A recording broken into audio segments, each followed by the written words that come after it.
இன்று இதெல்லாம் ஸ்டாலின் வந்து பல கூட்டத்தில் பேசிட்டு இருக்காரு. நேற்றைக்கு முன்தினம் ஸ்டாலின் பேசிட்டு போது கருத்தை சொல்லியிருக்கிறார். எடப்பாடி பழனிசாமி பல தோல்விகளை கண்டுள்ளார் என்று சொல்லியிருக்கின்றார்.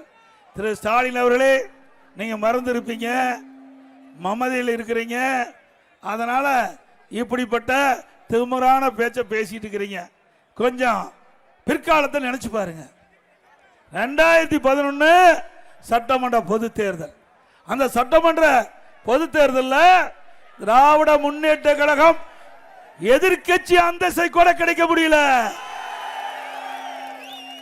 இன்றைய தினம் 2011 2021 வரை பல தேர்தல்கள் களம் கண்ட கட்சி அதிமுக கட்சி.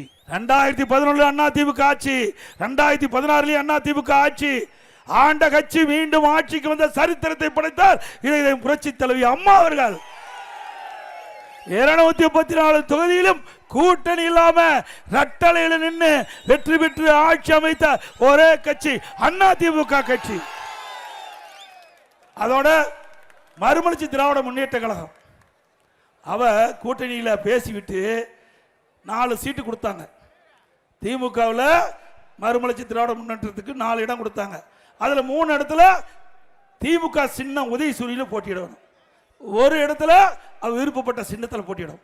அதை ஒப்பந்தம் போட்டுட்டு வெளியில் வரும்போது அவர் பத்திரிகைகள் சொல்றாங்க, சிரித்து அழுது கொண்டே சிரிக்கிறேன்.